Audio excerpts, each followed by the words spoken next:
ಪಂಚಮಸಾಲಿಗಳ ವಿಚಾರದಲ್ಲಿ ರಾಜ್ಯ ಸರ್ಕಾರ ಮತ್ತೊಂದು ಎಡವಟ್ಟನ್ನ ಮಾಡ್ಕೊಳ್ತಾ ಹಿಂಗೊಂದು ಪ್ರಶ್ನೆ ಮುನ್ನೆಲೆಗೆ ಬರಲಿಕ್ಕೆ ಕಾರಣ ವಿಪಕ್ಷಗಳು ಮಾಡ್ತಾ ಇರುವಂತಹ ಆರೋಪ. ಪಂಚಮಸಾಲಿ ಪ್ರತಿಭಟನೆಯ ವೇಳೆ ಪೊಲೀಸರ ಲಾಠಿ ಪ್ರಹಾರ, ಕರ್ತವ್ಯದಲ್ಲಿದ್ದಂತಹ ಪೊಲೀಸ್ ಅಧಿಕಾರಿಗೆ ನಗದು ಬಹುಮಾನ. ಸರ್ಕಾರದ ನಡೆಗೆ ವಿಪಕ್ಷಗಳು ನಿಗಿ ನಿಗಿ ಕೆಂಡ ಕಾರ್ತಾ ಇದ್ದಾವೆ. ಪೊಲೀಸ್ ಇನ್ಸ್ಪೆಕ್ಟರ್ಗೆ 10,000 ರೂಪಾಯಿ ಬಹುಮಾನ ಘೋಷಣೆಯಾಗಿದೆಯಂತೆ.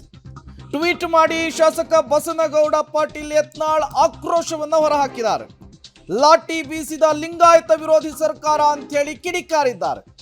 ಸರ್ಕಾರವನ್ನ ಪಂಚಮಸಾಲಿಗಳು ಯಾವುದೇ ಕಾರಣಕ್ಕೂ ಕ್ಷಮಿಸಲ್ಲ ಅಂತೇಳಿ ಸಾಮಾಜಿಕ ಜಾಲತಾಣ ಎಕ್ಸ್ ನಲ್ಲಿ ಬರಹ ಬರೆದುಕೊಂಡಿದ್ದಾರೆ.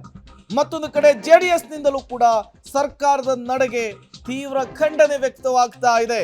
ಈ ಮೂಲಕ ಪಂಚಮಸಾಲಿಗಳ ವಿಚಾರದಲ್ಲಿ ಸರ್ಕಾರ ಮತ್ತೊಂದು ಎಡವಟ್ಟನ್ನು ಮಾಡಿಕೊಳ್ತಾ ಅನ್ನುವಂತಹ ಅನುಮಾನ, ಪ್ರಶ್ನೆ ಸಹಜವಾಗಿಯೇ ಮುನ್ನೆಲೆಗೆ ಬರ್ತಾ ಇದೆ. ಒಂದು ಕಡೆ ಜೆಡಿಎಸ್, ಮತ್ತೊಂದು ಕಡೆ ಬಸನಗೌಡ ಪಾಟೀಲ್ ಯತ್ನಾಳ್ ಟ್ವೀಟ್ ಮಾಡಿರುವಂಥದ್ದು. ಈ ಹಿಂದೆ ಜಯಮೃತ್ಯುಂಜಯ ಶ್ರೀಗಳ ನೇತೃತ್ವದಲ್ಲಿ ನಡೀತಾ ಇದ್ದಂತಹ ಹೋರಾಟದಲ್ಲಿ ಲಘುಲಾಠಿ ಪ್ರಹಾರ ಆಗಿತ್ತು, ಕಲ್ಲು ತೂರಾಟ ಆಗಿತ್ತು. ಲಿಂಗಾಯತ ವಿರೋಧಿ ಸರ್ಕಾರ ಇದು ಅಂಥೇಳಿ ಶ್ರೀಗಳೇ ಹಣೆಪಟ್ಟಿಯನ್ನು ಕಟ್ಟಿಬಿಟ್ಟಿದ್ರು. ಈ ಎಲ್ಲ ಬೆಳವಣಿಗೆಗಳ ನಡುವೆ ಈ ಪ್ರಕರಣಕ್ಕೆ ಮತ್ತೊಂದು ಟ್ವಿಸ್ಟ್. ಮತ್ತಷ್ಟು ಡೀಟೇಲ್ಸ್ ಕೊಡ್ತಾರೆ ಮಸೂದ್, ನೇರ ಸಂಪರ್ಕದಲ್ಲಿ ಜಾಯಿನ್ ಆಗಿದ್ದಾರೆ.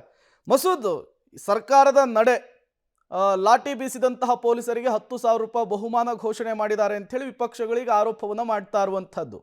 ಈ ಆರೋಪ ನಿಜವೇ ಆಗಿದ್ರೆ ಈ ಹಿಂದೆ 2018ರಲ್ಲಿ ಲಿಂಗಾಯತ ಪ್ರತ್ಯೇಕ ಧರ್ಮದ ಜೇನುಗೂಡಿಗೆ ಕೈ ಹಾಕಿ ಅದರ ಎಫೆಕ್ಟ್ ಸರ್ಕಾರಕ್ಕೆ ಹೇಗೆ ತಟ್ಟಿತ್ತು ಅನ್ನೋದು ಚೆನ್ನಾಗಿಯೇ ಗೊತ್ತಿದೆ. ಸಿದ್ದರಾಮಯ್ಯನವ್ರಿಗೂ ಗೊತ್ತಿದೆ, ರಾಜ್ಯ ಸರ್ಕಾರಕ್ಕೂ ಕೂಡ ಗೊತ್ತಿದೆ.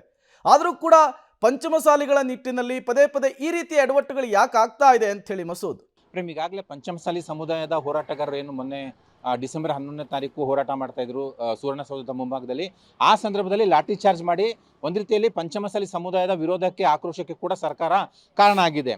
ಇದ್ರ ಜೊತೆಗೆ ಈಗ ಮತ್ತೊಂದು ಎಡವಟ್ಟು, ಮತ್ತೊಂದು ವಿವಾದವನ್ನು ರಾಜ್ಯ ಸರ್ಕಾರ ಮೈ ಮೇಲೆ ಎಳೆದುಕೊಂಡಿರುವಂಥದ್ದು. ಮೊನ್ನೆ 20ನೇ ತಾರೀಕು ಇಡೀ ಸುವರ್ಣಸೌಧದ ಸಂದರ್ಭದಲ್ಲಿ ಅತ್ಯುತ್ತಮ ಕಾರ್ಯನಿರ್ವಹಣೆ ಮಾಡಿದ್ದಾರೆ ಅನ್ನುವಂಥ ಕಾರಣಕ್ಕಾಗಿ ಬೆಳಗಾವಿ ಇನ್ಸ್ಪೆಕ್ಟರ್ BR ಗಡ್ಡೇಕರ್ ಅವರಿಗೆ 10,000 ಬಹುಮಾನವನ್ನು ಪೊಲೀಸ್ ಇಲಾಖೆಯಿಂದ ಘೋಷಣೆ ಮಾಡಲಾಗಿದೆ. ಖುದ್ದಾಗಿ ರಾಜ್ಯ ಪೊಲೀಸ್ ಮಹಾನಿರ್ದೇಶಕರು ಈ ಒಂದು ಆದೇಶವನ್ನು ಹೊರಡಿಸಿದ್ದಾರೆ. ಇದು ಈಗ ಮತ್ತೆ ವಿರೋಧಕ್ಕೆ ಕಾರಣ ಆಗಿದೆ. ಯಾಕೆಂದರೆ BR ಗಡ್ಡೇಕರ್ ಅವರು ಜೊತೆಗೆ IPS ಅಧಿಕಾರಿ ಹಿತೇಂದ್ರ ಅವರು ಖುದ್ದಾಗಿ ಲಾಠಿ ಹಿಡಿದು ಪಂಚಮಸಾಲಿ ಹೋರಾಟಗಾರರ ಮೇಲೆ ಲಾಠಿ ಬೀಸಿದ್ರು ಅನ್ನುವಂಥದ್ದು ಪಂಚಮಸಾಲಿ ಹೋರಾಟಗಾರರ ಆರೋಪ. ಈಗ ಅಂಥವ್ರಿಗೆ ನೀವು ಬಹುಮಾನ ಘೋಷಣೆ ಮಾಡುವ ಮೂಲಕ ಏನು ಸಂದೇಶ ಕೊಡ್ತಾ ಇದ್ದೀರಾ?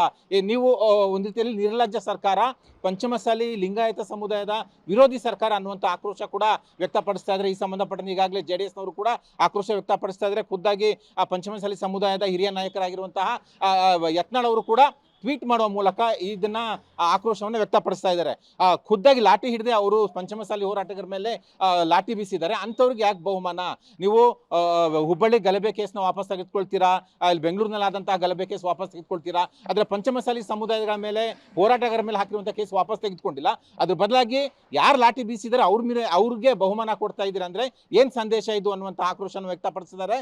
ಸಮುದಾಯ ನಿಮ್ಮನ್ನ ಕ್ಷಮಿಸಲ್ಲ, ಮುಂದೆ ತಕ್ಕ ಪಾಠ ಕಲಿಸ್ತಾರೆ ಅನ್ನುವಂಥ ಆಕ್ರೋಶವನ್ನು ಕೂಡ ವ್ಯಕ್ತಪಡಿಸ್ತಾ ಇದ್ದಾರೆ. ಎಲ್ಲ ಒಂದ್ ಕಡೆ ರಾಜ್ಯ ಸರ್ಕಾರ ಮತ್ತೊಂದು ವಿವಾದವನ್ನ ಮೈ ಮೇಲೆ ಎಳೆದುಕೊಂಡಿದೆ ಅನ್ನುವಂಥ ಚರ್ಚೆಗಳು ಕೂಡ ನಡೀತಾ ಇದ್ದಾವೆ. Prem, okay, thank you Masood ತಮ್ಮೆಲ್ಲ ಮಾಹಿತಿಗಾಗಿ.